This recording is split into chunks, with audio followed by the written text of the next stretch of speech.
Hello, John. Do you mind if I call you John? I mean, you don't actually know me. It's just, well, archivist. It's so formal, isn't it? And I do kind of know you. Haven't had much choice, really. Dreams are like that, you know. No matter how lucid you think they are, there's always that part that just drags you along. Guess I don't need to tell you that. At least, not right now.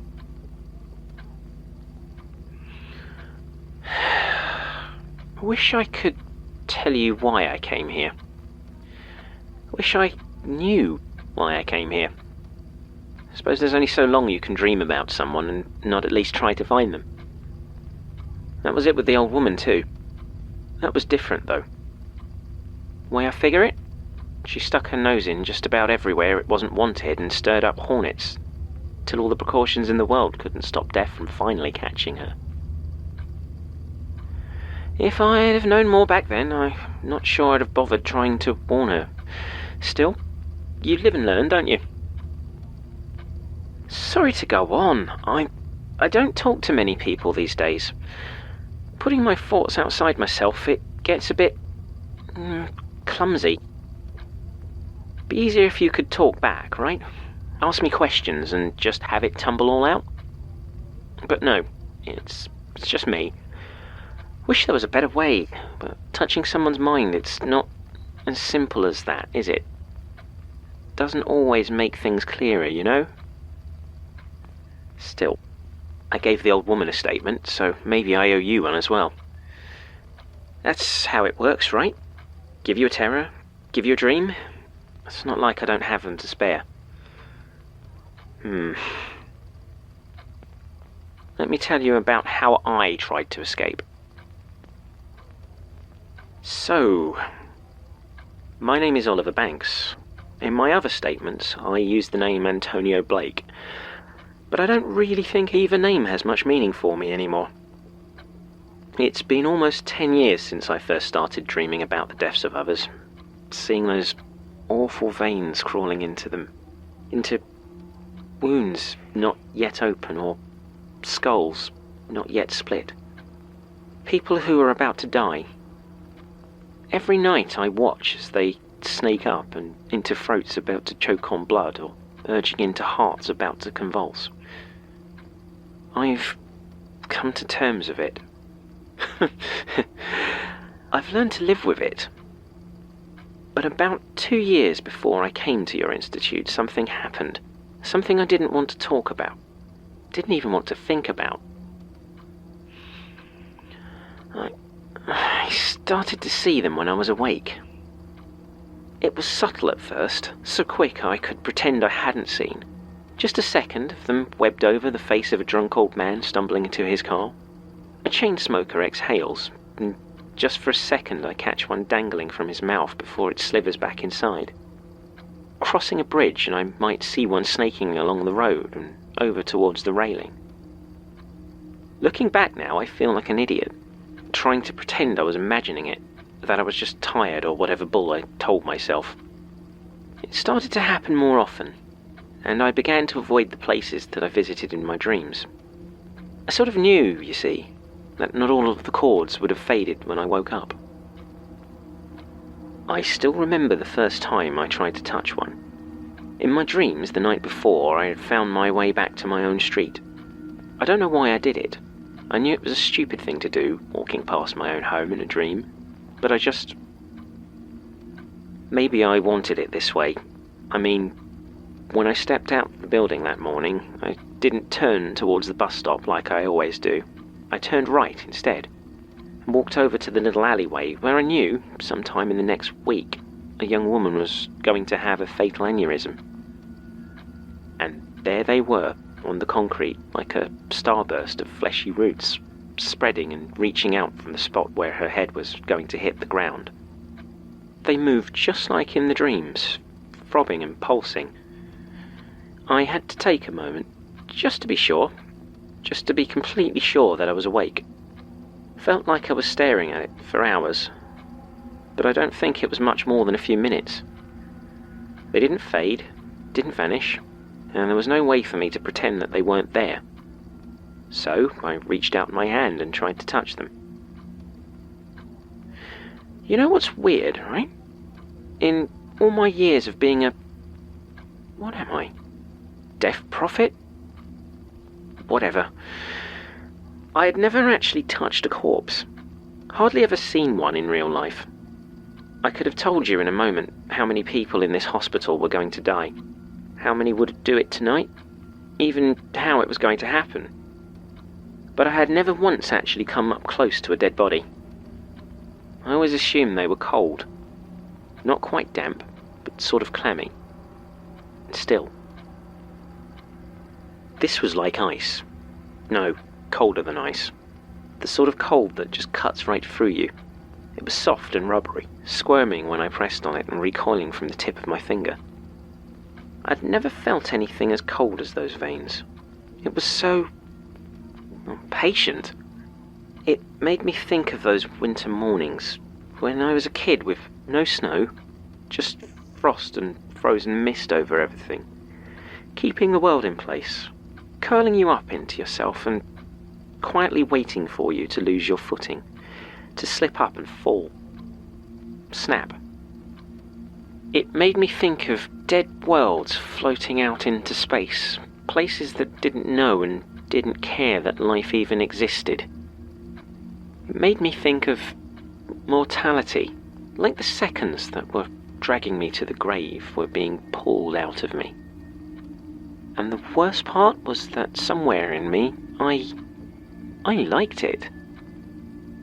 Underneath all that awful fear, it felt like home. After that happened, they wouldn't leave me alone. I could see them spreading, see them growing. Even when I went to your institute, tried to warn her, I could see them crawling through the corridors towards the archives. They never got quite as big as they were in my dreams, but it wasn't long before I was seeing them all the time. I tried to avoid them, of course I did, but sometimes I didn't notice and I would brush against them. Never mattered what I was wearing, cold would just cut through it like a razor. I wanted to escape.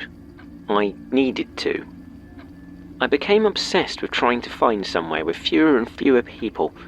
Moving out of the city helped, but, well, people still die in the countryside. I saw them coiling around a fence post by the road, climbing up the wall and into the top window of a beautiful little cottage. I'll never forget seeing a field of cows the week before they were sent to the abattoir. I'd spend hours researching, desperately looking at remote locations, places far away from civilization and all its dying people. Lonely summits, deep jungles, deserts where even animals couldn't live. I was so hungry for the peace that I thought these places could give me. Then I read about Point Nemo. If you look it up online, they call it the Oceanic Point of Inaccessibility. It's a spot in the middle of the South Pacific Ocean. Specifically, it is the furthest it's possible to be from any landmass. 1,400 miles from anyone or anything. No ships ever need to travel through it, and ocean currents keep away the nutrients that would normally support sea life. It is the emptiest, most lifeless place on Earth. Sometimes the closest humans are in the satellites orbiting up above it, before they fall out of the sky, of course. It turns out, Point Nemo is an ideal site for spacecraft to crash land. There must be hundreds of wrecks down there, taken from the edge of one lifeless abyss and sent screaming down into another. I loved it. The idea of it, of being so far from anything. Somewhere that there was so little life that death could never find me. Empty, clear water, free of those creeping tendrils. Of course, I had no way to get there. I'm not a rich man, and even if I was, it's not like I have any idea how to organise a sea voyage. So, for years, it was just my little fantasy, my escape. Whenever it all got too much for me, and I woke up to those veins reaching along the wall towards my neighbour's apartment, I would go online and look at the photos people claimed were taken at Point Nemo. I would revel in the thought that those claims were probably lies, as there was a very good chance that no human being had ever reached the exact coordinates that promised me my escape. But I couldn't dream of it. I tried, of course. I spent every moment of lucidity I had trying to guide myself far, far away from land, away from those horrid tubes that sat there, throbbing doom out into the world. But each time I started to get away from them, whenever I felt I might have reached a point where I couldn't see any more of them, I would start to feel this tugging on my leg, like something was wrapped around it and starting to gently squeeze. Something that pulsed very softly. I never quite had the courage to actually look at it. I'd always just turn around and start moving back towards the city. And it would let me go. I never even got over the channel in my dreams, let alone all the way to the South Pacific. So, you can maybe imagine how I felt when I found an article tucked in the margins of a regional paper, talking about an upcoming expedition to sail a research vessel down to Point Nemo. The piece didn't go into much detail about what they were trying to do. Something about measuring the amount of plastic and chemicals in the water, seeing how much impact humans had had on the environment at its most extreme point. I don't know. I'm not a scientist. And I'm not a sailor either. There was no legitimate way I was ever going to make it onto that ship. But none of that mattered. I had to do it. I hadn't been sleeping much, I suppose, and I had it lodged into my mind that if I could just get there to Point Nemo, if I could be far enough away from mortality and people and land, then I could rest. I could finally have a dreamless sleep. So, I did some digging, found the identity of a few crew members and started to track them down. I told myself I didn't know what I was looking for, but I did. Of course I did. And I finally saw them, following along behind Dr. Thomas Pritchard. He was a younger guy, some sort of chemist, and he had a habit of driving his motorcycle a bit too recklessly. When I saw him that first time, the veins were tumbling out from the open visor of his bike helmet and coiling themselves around his throat so tightly that it almost seemed like his head wasn't attached to the rest of him. Of course, after he went flying over the barrier at 95 miles an hour, well, it's neither here nor there. It was 3 in the morning, and the motorway was silent except for me and the mangled remains of Dr. Thomas Pritchard. I knew exactly what I had to do. He didn't look anything like me. Not really. But that didn't matter. All that mattered was my desperation to finally have a good night's sleep.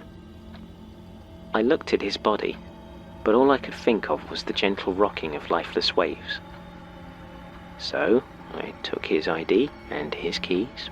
Then I touched my very first corpse as I loaded what was left of him and his motorcycle into my van and buried them in a well-hidden spot near Epping Forest. It's strange after all that. I don't actually remember how I felt. Heavy, I think. But I had other concerns.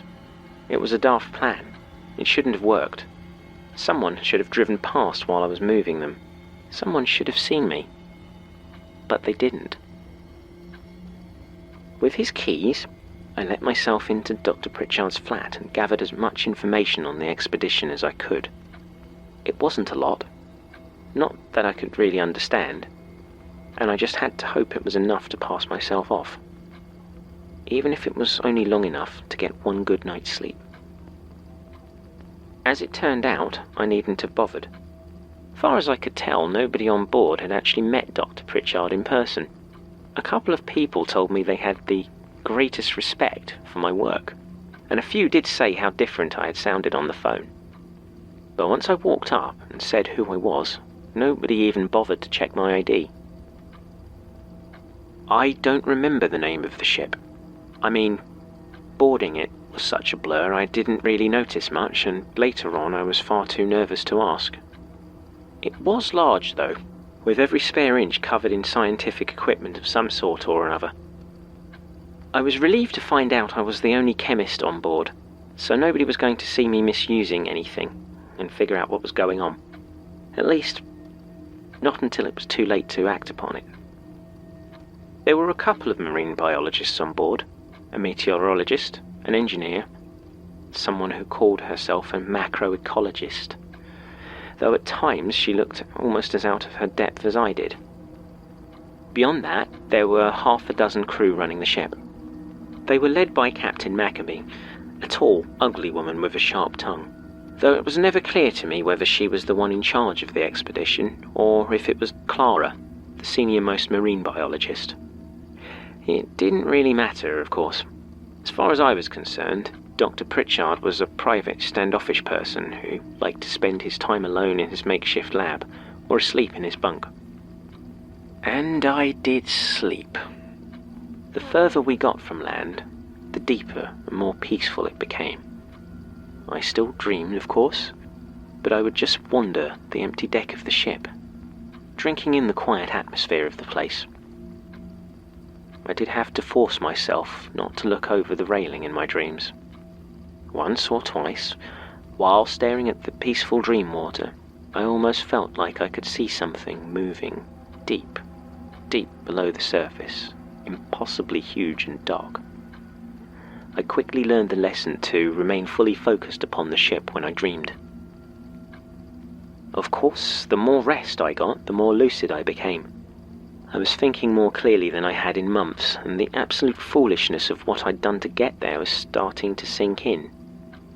There was exactly no way that they wouldn't figure out that I did not have a doctorate in chemistry or such like, and when that happened, I had no idea what I was going to do.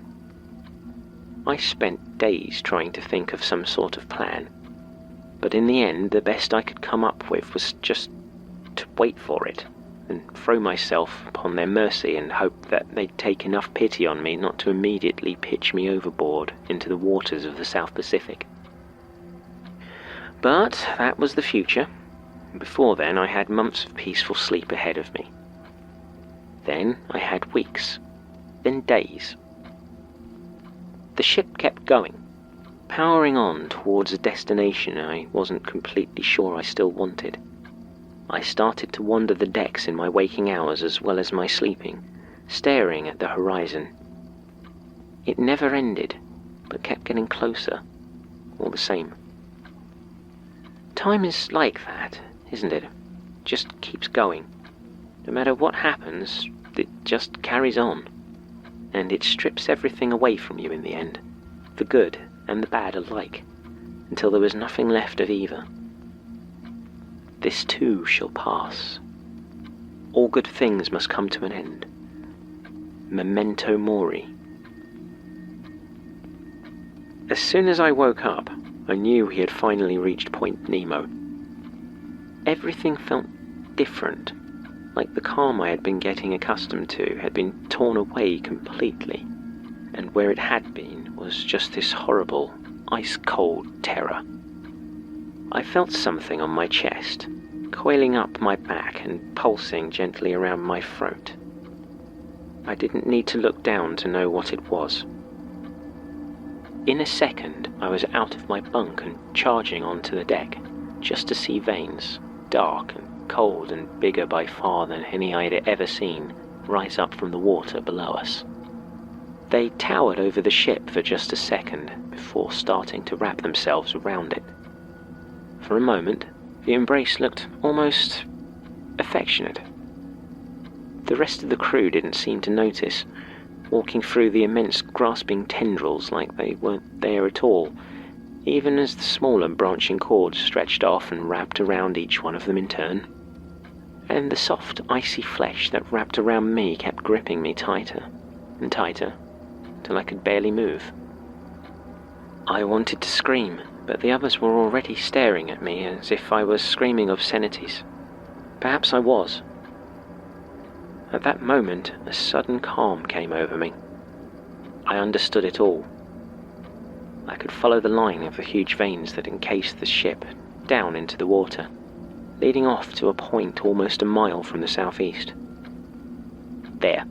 That was it. That was our fate. Where we would always be. Because I was going to take us there. Running was pointless. To try to escape from my task would only serve to fulfill another. I finally understood what I needed to do. I couldn't steer a ship myself, of course, but there were plenty of other people on board who could, as long as I could persuade them, which I did, to a point. I don't know where I got the gun, but once Captain Maccabee was dead, the others were very keen to sail wherever I wanted. The doom held me tight and pulled us all slowly, inevitably, towards our grave. And when we got there and cut the engines and began to wait, I could feel all of their eyes look to me, panicked, hoping for some sort of explanation. I almost tried to give them one, but I barely got the first word out before the falling satellite debris hit the ship at 200 miles an hour, killing us instantly.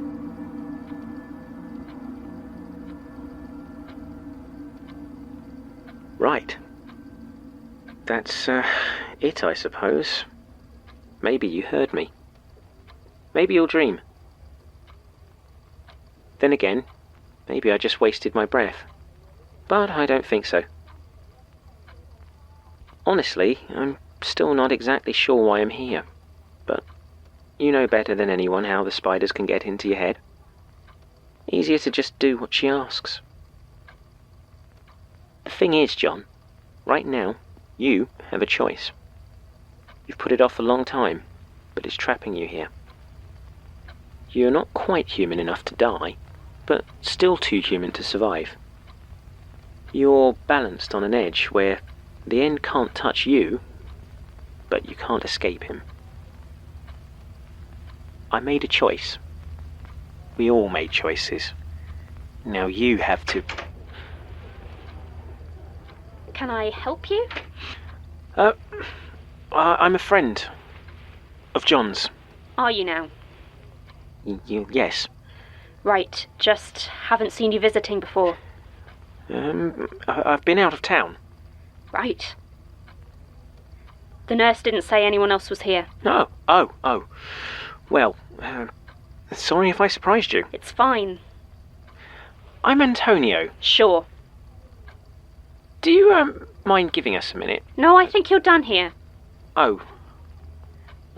Right. Have I upset you, miss? No, you just remind me of someone. I'm sorry. Were they... Evil. Yes. Okay, then. I guess I should just go. I guess you should. Make your choice, John.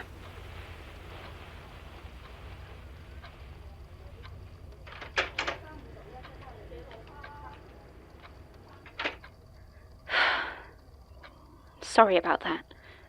But you really don't need friends like that.